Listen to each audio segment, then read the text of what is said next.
Karen the Warp Spinster here. Thank you for spending some time with me today. I want to do some thinking today about how I want to put some blocks together. This is from one of the wild, and I think this is the Other Halvesies video that I did, and someone on Instagram commented that it reminded her of Alice in Wonderland and the Red Queen. So I decided to continue with that theme. Thank you for that suggestion. And I have some pieces here. This is left over, the other half of this, that I will do something with, maybe another one of these. And then to further the Alice and the Red Queen theme, I did the trajectory of Alice, which is Alice tumbling down the rabbit hole. And I want to think about how I might put these together. Some of them are going to be odd shapes, and do I want them to go together like this? Do I want the blocks right up against each other? Do I want a sashing of sorts? I've also pulled out my wonky flying geese or something. I forget what I call them. I'll try to remember to post the links to these various videos down in the description. But I pulled out some of them because I thought I might very well, I love doing these and I love the looks of them. So I thought I might very well do some that are on this red and white and pink and black theme. So these might be the red and pink. There might be a black print thrown in there, here and there. I don't know yet, but it's something that's going to end up to be this sort of shape and visual weight. So I pulled some of those out too. And I'm thinking about, I guess, the intersections of these. Are they just going to be right up against each other? Are they going to have some sort of transition or unifying piece? And at the moment, I'm tending toward a unifying piece. Maybe not all around everything, but to just try to pull them together a bit. Sort of like I did with the half square triangles, the 2.5 inch half square triangles that I just chopped up into pieces and sliced and diced and whatnot, that I added some things in just to tie it all together. And that's what I'm thinking about here as well. So then I thought about the video that we did. Again, I'll try to remember to post it in the description. We did these crazy waves, and I really like that, and I think it would be terrific with this Wonderland theme. I don't know, something I read, a book I saw, or illustrations or whatever. I just have in my mind this black and white checkerboard harlequin kind of thing, wild and crazy for Alice. And I know those weren't the illustration, they didn't have color illustrations in the original one anyway, so I don't know where it comes from. But it's what I have in my mind. So I'm thinking that I could do this, maybe this extreme of a curve, maybe not, and do it in, say, black and white or red and pink or something, and then have that go in between. My thinking, I might have to add some onto here. Just depends on how steep I make this curve, I guess. It's looking like I don't want to make it too steep, doesn't it? Although that could be kind of interesting because this could get turned a lot, well, we'll see. And then, I know this is distracting with a different color, but I'm just kind of thinking through the logistics here.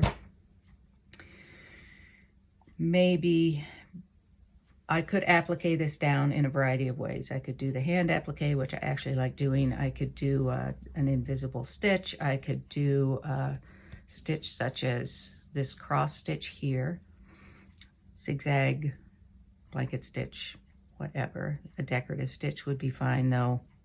As I discovered while I was doing this and some other things, for me, it's too distracting to have a decorative stitch, unless I want it to be the star, and I don't.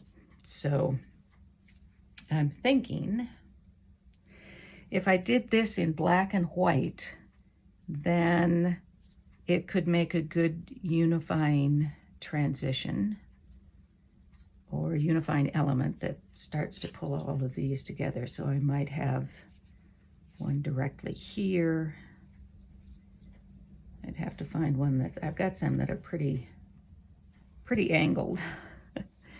And I could do a piece, you know, something like that, just to have something that unifies it. So what I want to play with today is doing this piece, and it's going to be, of course, some repetition of this video that we did, but I want to think about some other elements. One of the things that I thought about somewhere last Sunday, I've since been working on my pointless, pardon my short attention span, but I got my first block of the final quilt of pointless finished yesterday, just 19 blocks to go. All right, so getting back to my original thought, I thought I might, if I do this in red and pink and white, then I might do just a bias along here and stitch that down, maybe with this cross stitch or just a zigzag stitch to cover that edge. Or I might have a piece that's black and white like this, or I might do both and mix them. So many decisions. It's kind of what my videos are about, isn't it? Decisions, decisions, decisions. So let's start with a black and white one of these. And one of the things I was thinking is if I did, so I've got black and white strips left from, I don't know what here. These aren't necessarily the width I will use. But in between, I would have something like a red and white strip. That isn't very white, is it? It's more of a, might work. But I also have a strip of this, for example, that might go in between it. So it would tie in all of the colors in one place. I also have a couple of pinks here. This pink, I think, I don't know, it might be a little much in comparison to the other pinks.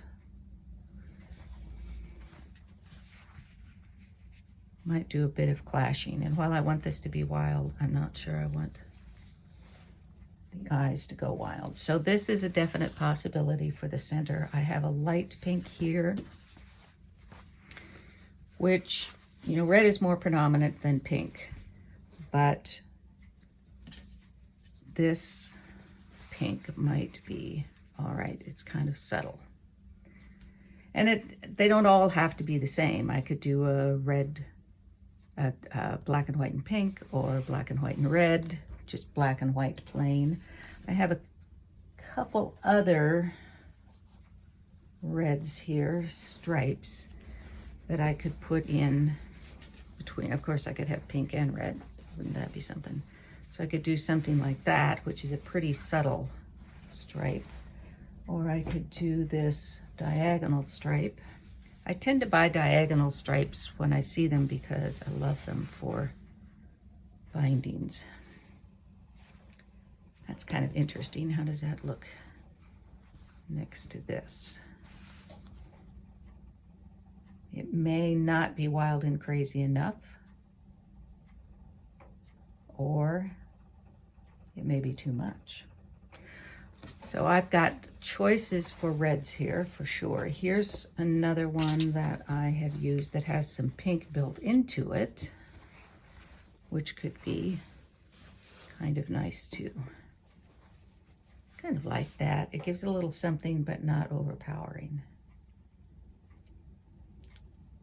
So I think I'm going to start with just a plain black and white stripe, and I'll do a kind of a short strip of that. And then I'm going to try it with black and white, and I think this red and pink. I don't know. I don't think that I really want it too wide. I'll have to think, do I want it to be in very much a supporting role? Or I might want some, actually, that are quite large. Sorry, I really do have to get a new table. Well, what I will do is start out with it fairly wide, and I can always trim it afterwards. So let me clear the decks here a little bit so I can see what I'm doing. And I will do some strip piecing here. I made 3 strip sets, a black and white, a black, red and pink and white, and then just because I could, I also did a pink and white to see how that turns out. I left these pieces fairly wide, quite wide actually, because I want to first see how a statement or impact piece would look. And then I can always cut them down for the transitional ones. Let's start with the black and white. And these are not necessarily the same width, but I think we'll be able to compensate for that. We're playing, remember? Always playing. So I want to start off with a bit of an angle on the end here because I want them all to be angled. And then just alternate which direction I'm going with these. And the angle, sometimes more acute than others. I apologize as I'm going for a wobbly table. I think I have a solution. It's just getting to the point where I have all the pieces for a solution.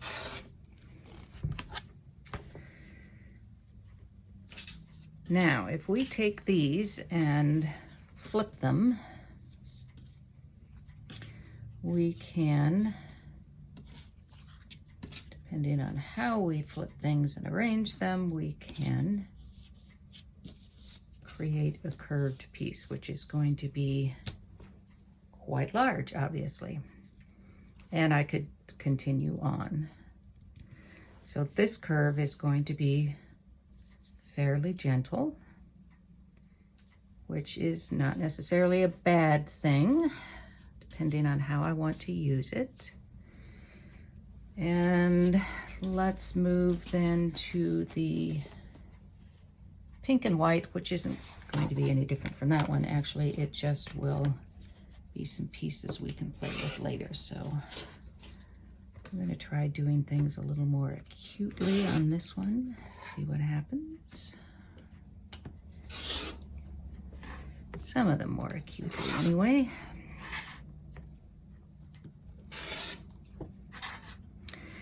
And I found that I tend to like it better if I'm doing roughly the same width on my cuts so that I don't have really teeny tiny narrow ones and then really wide ones. I just know from designing I've been doing for fabric that I don't like it as well when I mix those. Oops, sorry. And then this one, I'll just put a little angle on the end here. And these will look much like the black and white ones did, of course. Angles will be a little different. And I can start swapping things so that they curve a different direction. But, so there we have that. Now, I really am interested in seeing how this is going to look.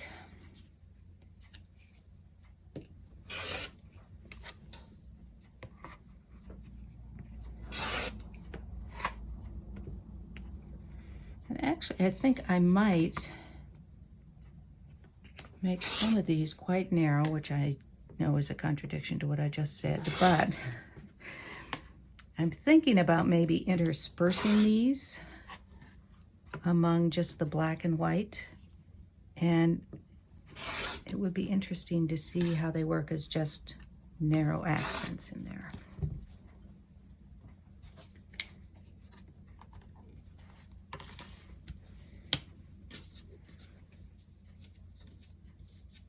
And this way the red runs through and ties things together here.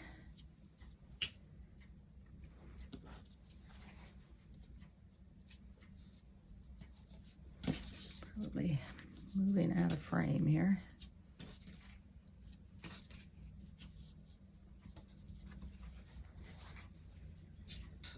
So I've moved these over to this side so it starts to curve back. I really like that. That's quite nice. Now, what if we intersperse some other things in here? Maybe we put in this pink here, which means things have to start floating around. I'll just pull those out. And a pink there, and maybe just a plain black and white in there, and then another one of those, and a pink, and I want to do another plain black and white. I don't especially like that. Let's pull the pink and whites out and just alternate those with a red strip in there. You can see how well my mind is working. I keep trying to do that. White against white is not what I'm looking for. I need black fabric next to white fabric. And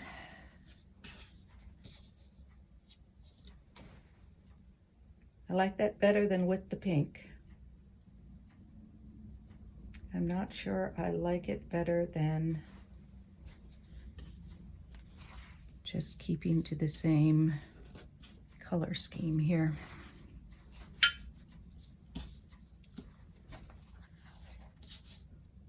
This is fairly manageable the way I have it cut because the curve is not so great. So when I try to match it up with a couple of things coming together, oh, that doesn't look bad together, does it? That's kind of fun. So I might actually do a statement piece. That's pretty good size. Now the question becomes, do I really need or want that bias? Oh.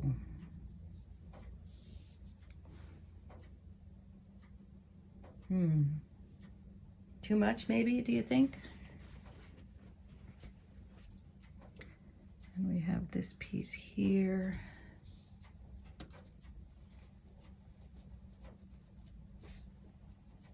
It's going to be fun to put together, isn't it? I can see that right now. Do I have another? No. With or without? Sorry, I need to pull these all down in frame.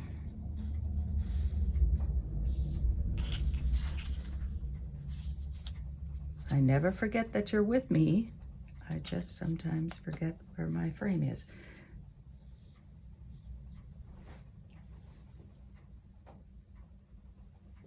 What do we think? With, without? With, without. At this point, I'm kind of okay with without, without.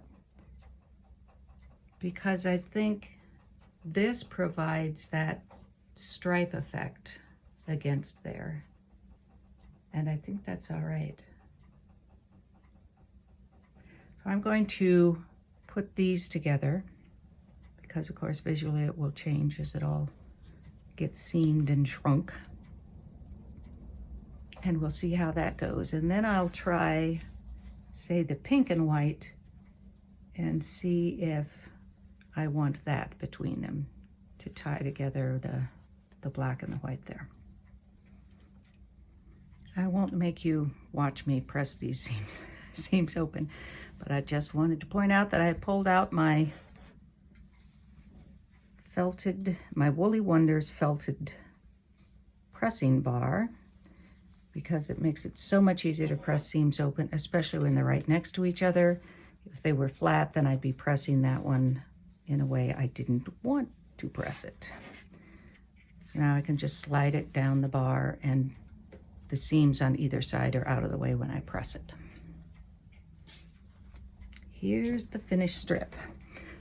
I should probably do a disclaimer that I am not connected in any way with the Woolly Felted Wonder folks at all. I just was turned on to that pressing bar by some ladies at a quilt guild where I was speaking. Here we are. Now it has shrunk in length considerably, of course, and I could cut this straight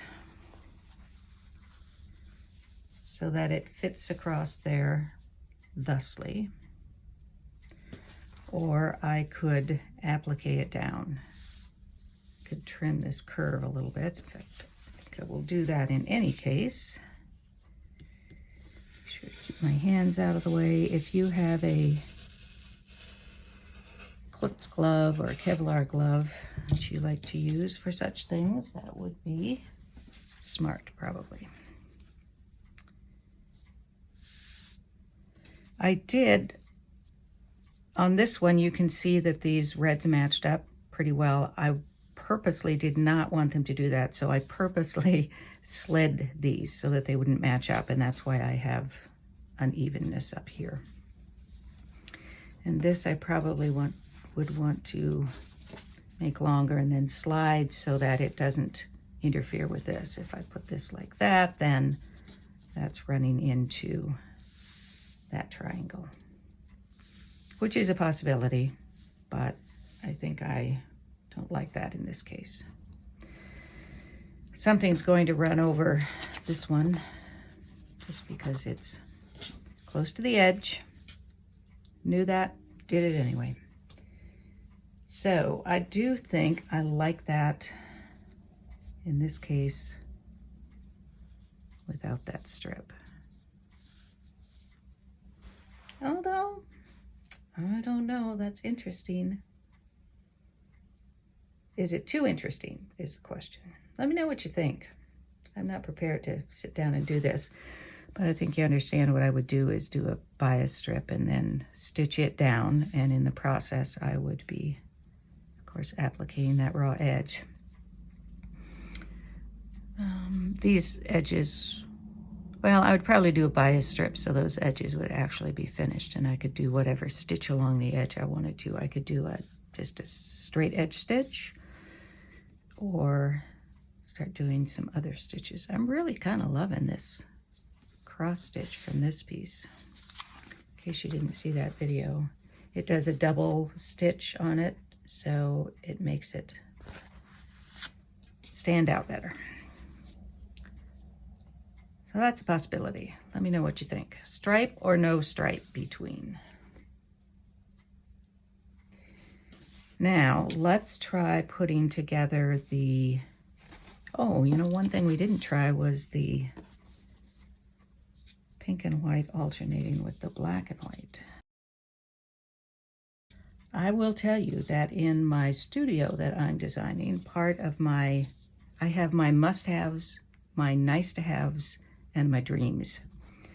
And one of my must-haves is to have a good-sized table and then a camera mount on the ceiling with, of course, you know, remote control. So I could zoom and whatnot, but that's kind of a tame pink. It goes with the pink in this block. If we were, oh, I'm gonna put a few of these together. I want to save some so that I can do just the plain pink and white, but let me put a few of these together just to try seeing how that would look with, here's the black and white and pink. If we put that again here, we can either put the pink or the black against it, of course. With the pink, that's kind of, it's not wild enough, shall we say. And in that case, maybe I would want this stripe between. I think I probably would. If I put the black up here though, do I really need that? Because again, that provides this stripy sort of look. To me, that almost fights with this. I don't know why it doesn't seem to do that. Let me look more carefully. In this case, you could see it as either fighting with it or complementing it, I guess. Another thing I want to try though is this wider black stripe, this clown stripe. So I'm going to cut a strip of that and we'll try that out. I got my act together and remembered that I'd already cut some strips for Sunday's show video. If we do this with the wide stripe, admittedly it probably won't be that wide.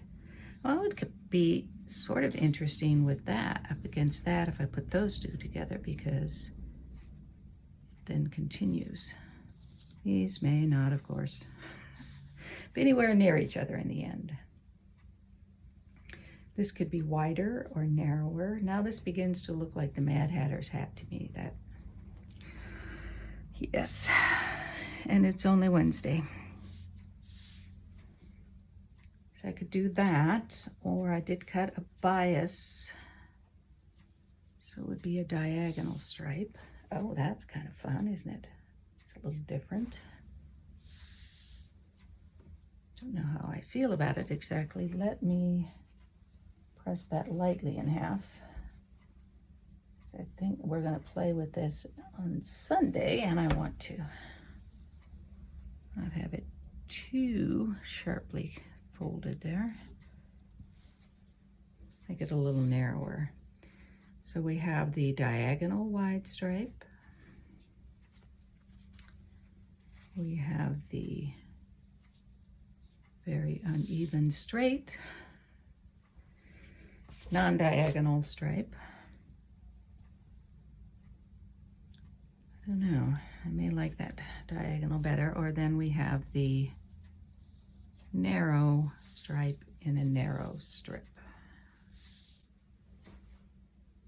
I'm thinking that that is out of character somehow, at least in this place, because it doesn't appear anywhere else yet. And it's different from that stripe, which may or may not be a good thing. But the wider stripe, maybe it's just the width of the strip that I'm using as well. This will give the eye more work or more fun, depending on how you look at it.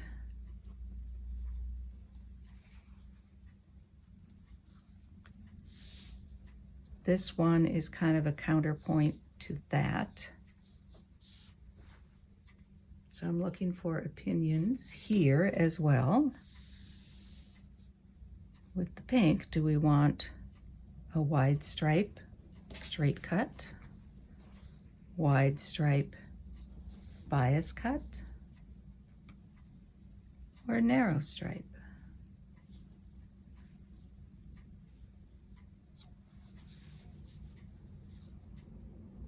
Let me know what you think. I'm not sure what I think yet, and I may not know until I really start putting these all together, but I wanted to start making some of these so that that's in the back of my mind as I'm doing this. How would this one look with the wider stripes? We haven't tried those yet. Oh, I just like that so much better than this pink and white, don't you? I know, this is like going to the optometrist today. This one or this one? Oh, I like that so much better.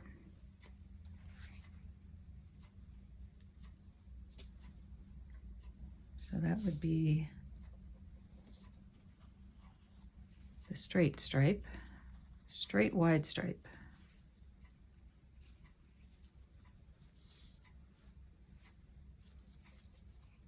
And how wide do I want it? I may think the wider. And then we have the narrow stripe, which works better here than it does with the pink and white. Pink and white, yes. But I may like this better. And this is a lot of decision making, I'll grant you, but for me, to me anyway, I don't know if the real divas of improv would say this, but improv to me is not just sitting down and throwing anything together as it comes up. It's you do some thinking and some planning and designing as you go.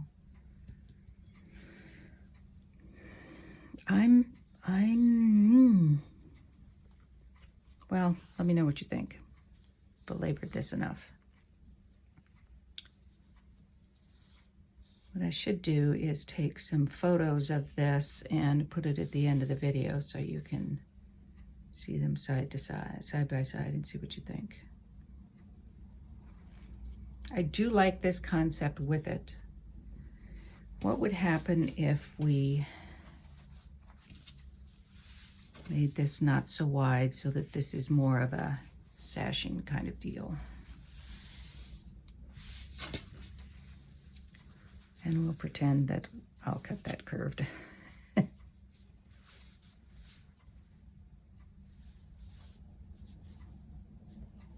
Well, in some respects that may be better. But if this is narrow, I'm not so sure I want that strip next to it. Yes, I do. Sometimes it takes me a while to get to a decision, but eventually I make one. I want something there. I'm not sure with this narrower element that I want that stripe though. Would I want this one instead? It will be curved, which will help in my mind because we've got curves going on elsewhere, curves and wonkiness. And you're seeing this straight on, I'm seeing it from an angle, so pictures would be good for me too. I think if this is narrower strip here, this narrower element, that I want the narrower stripe in there. If it's wider,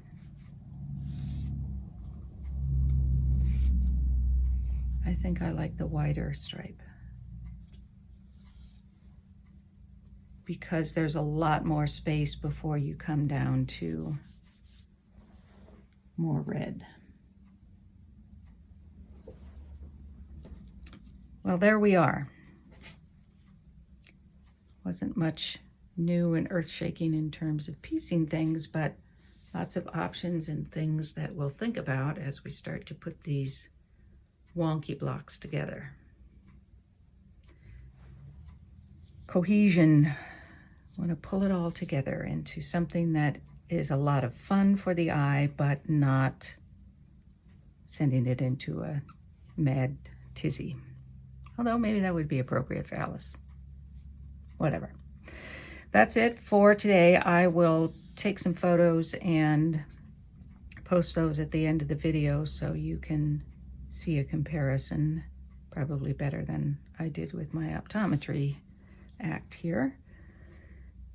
And I will see you, I hope, on Sunday then, when we will be, what are we playing with? Oh yes, we'll be playing with the the leftovers from the tiny triangles. Let me grab that. So we started working on this and we're going to start playing with putting strips in between and whatnot. So we'll continue that on Sunday. Wednesday, I don't know, maybe I'll be further on this. Maybe I'll make a few of these flying, these wonky. Oh, I call it funky pineapple, didn't I? There we go. Wasn't flying geese at all, it was funky pineapple. It's kind of a combination of both. There we are. I will hope to see you on Sunday and or Wednesday. In the meantime, be well, be happy, be quilting. Peace out.